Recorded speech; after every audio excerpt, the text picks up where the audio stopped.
नमस्कार मित्रांनो. एम-पी-एस-सीची ओळख प्रिलिमपासून ते इंटरव्ह्यूपर्यंत या व्हिडिओमध्ये सर्व स्वरूप आपण बघणार आहोत. तर चला तर सुरू करूया. MPSC Maharashtra public service commission 3 स्टेजमध्ये होते सिलेक्शन्स, प्रिलिम्स, मेन्स, इंटरव्ह्यू आणि सर्वात महत्त्वाचे यामध्ये कोणत्या पोस्ट आहेत तर सगळ्यात मोठी पोस्ट डेप्युटी कलेक्टर, ज्याला आपण उपजिल्हाधिकारी असं म्हणतो, डी-एस-ओ महसूल अधिकारी आणि तहसीलदार. तहसीलदार ही 2-3 प्रकारचे. त्यानंतर आपण बघूया की सिलेबसचा पॅटर्न, की कोणत्या पद्धतीने ही एक्झाम घेतली जाते. नंबर 1 पूर्वपरीक्षा म्हणजेच प्रिलिम्स. प्रिलिम्स ही जी-एस आणि सी-सॅट या 2 पेपरवरती आधारित. जी-एस-1 पेपर 200 मार्क्सचा आणि जी-एस-2 किंवा याला सी-सॅट असं म्हटलं जातं, हा 200 मार्क्ससाठी. तर हा पात्रतेसाठी असतो. फक्त याच्यासाठी सी-सॅटला आपल्याला 33% गुण मिळवायचे असतात. Passing only, qualifying. आणि जी-एस-1ला असते मेरिट. मुख्य परीक्षा जर बघितली आपण तर 9 पेपर्स, 9 वर्णनात्मक किंवा डिस्क्रिप्टिव्ह पेपर्स असतात. यामध्ये लँग्वेजेस असतात, जे की मराठी कंपल्सरी आहे, एसे आणि जी-एस आणि परत आपले जे ऑप्शनल असतील विषय. एक विषय आपल्याला सिलेक्ट करायचा असतो, त्याच्यावरती 2 पेपर्स. त्यानंतर मुलाखत जर बघितली तर ही 100 मार्काची. त्याला पर्सनॅलिटी टेस्ट असंही म्हणतात. खरं तर ती पर्सनॅलिटी टेस्ट आहे. इंटरव्ह्यू आपण एक दुसरा त्याला समानार्थी शब्द वापरत असतो. तर काय करायचं आपल्याला, सिम्पली वेबसाईटवरती जायचं आहे एम-पी-एस-सीच्या आणि ओरिजिनल डाउनलोड सिलेबस करायचे आणि डेली तो रेफरन्सला ठेवायचा. वाटलं तर प्रिंट काढून त्याच्याकडे रोज तो रेफरन्स पाहताच आपण अभ्यास करायचा. सगळ्यात महत्त्वाचं आहे की आपला अगोदर जी स्टेप आहे ती आहे की फाउंडेशन बिल्ड पाहिजेत. आपला पाया जो आहे तो एकदम भक्कम झाला पाहिजे. यासाठी काय करायचं तर आपण एन-सी-आर-टीची पुस्तक वाचायला सुरुवात करायची. हिस्ट्री असेल, जिओग्राफी असेल, पॉलिटी असेल आणि इकॉनॉमी असेल. इयत्ता 6वी ते 12वीच का म्हणतोय तर याच्यामध्ये एकदम बेसिकपासून एकदम हार्ड कन्सेप्टपर्यंत किंवा एकदम कॉम्प्लेक्स जे काही कन्सेप्ट्स आहेत ते आपल्या क्लिअर होऊन जातात. एन-सी-आर-टीच आणि स्टेट जे काही आपली महाराष्ट्र राज्याची पुस्तके तेही तुम्ही रेफरन्ससाठी वापरू शकता. परंतु डिटेलमध्ये जायचं असेल तर एन-सी-आर-टी. त्यानंतर महाराष्ट्र स्टेटची जे काही हिस्ट्री आणि जिओग्राफीची आहेत तीही आपण पुस्तके वाचू शकतो. सिम्पली आपण ई-बालभारतीवरती PDF ही डाउनलोड करू शकतो. एन-सी-आर-टीचं झालं तरी ती एन-सी-आर-टी वेबसाईटवरून आपण डाउनलोड करून घेऊ शकतो. त्यानंतर आपल्याला एक कन्सेप्ट मॅप्स बनवायचे प्रत्येक विषयासाठी, जेणेकरून आपण रिव्हिजन्स आपण इफेक्टिव्हली करू शकेल. त्यानंतरची आपली जी महत्त्वाची स्टेप, वास्तविक एकदम रियालिटी बेस्ड काय करायचं स्टडी प्लॅन करायचा आहे. आणि रियालिटी म्हणजे काय तर आपल्याला झेपावे लागतात. एकदम मोठी स्वप्ने बांधून चालत नाही. तर काय करायचं याच्यामध्ये, काही डेली प्लॅन्स असो, वीकली असो आणि काही महिन्याचे मंथली प्लॅन्स असो. आपल्या स्टडीला आपण किती अभ्यास द्यावा तर एक 6 ते 8 तास. मी म्हणेल 6 तास ठीक आहे. 8 तास एखादा जर विद्यार्थी फुल टाईम स्टडी करत असेल तर 8 तास होऊ शकेल. अदरवाईज 6 तास पुरेपूर आहे. याच्यामध्ये काय करायचं आपल्याला, चालू घडामोडी, करंट अफेअर्स, त्यानंतर आपला जो मुख्य विषय आहे ऑप्शनल विषय आणि जे जी-एसमध्ये आहेत हिस्ट्री, जिओग्राफी, इकॉनॉमिक्स आणि पॉलिटी, इतिहास, भूगोल, राज्यशास्त्र आणि अर्थशास्त्र. त्याचबरोबर आपल्याला काय करावं लागेल तर वीकली रिव्हिजन्स आणि मॉक टेस्ट सुद्धा ठेवावं लागेल. वेळ राखून एकदम रिझर्व करून आपल्याला टाइम टेबल बनवावं लागेल. पुढच्या स्टेपमध्ये काय करावं लागेल आपल्याला की एकदम बेस्ट पद्धतीच्या नोट्स बनवावं लागतील, एकदम इफेक्टिव्ह, प्रभावी पद्धतीच्या. कशासाठी तर एकदम पटकन आपल्याला अंडरस्टँड व्हावेत अशा फ्लो चार्ट्स, बुलेट पॉईंट्स आणि एकदम क्विक रिकॉल होण्यासाठी असं आपल्याला तयार करायचं.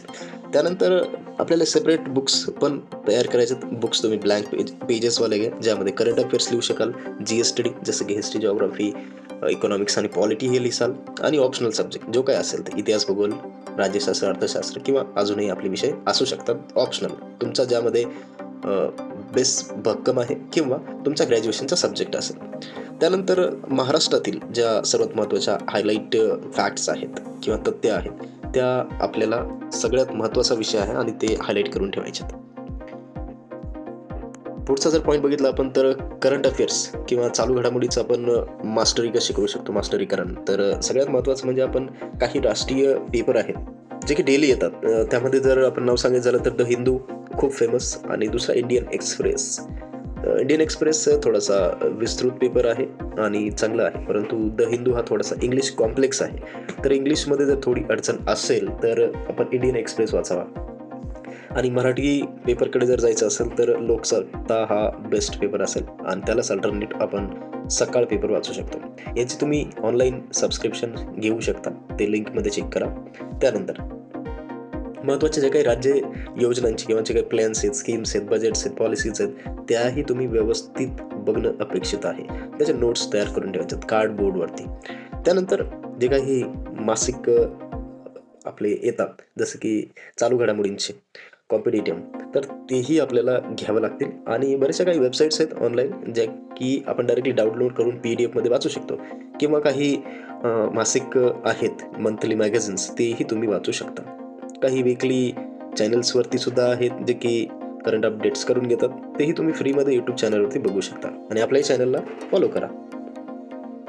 नेक्स्ट इम्पॉर्टंट, पूर्वपरीक्षा जी की आपण प्रिलिम्स किंवा मॉक टेस्ट जर बघितली, तर टॉपिक वाईज आपल्याला MCQ बघावं लागतील प्रत्येक विषयाचे आणि प्रत्येक चॅप्टरचे. त्याचबरोबर आपण मागचे कमीत कमी 10 वर्षाच्या प्रिलिम्स पेपर, जरी सिलेबस चेंज असेल तरी सुद्धा पॅटर्न बघत चला.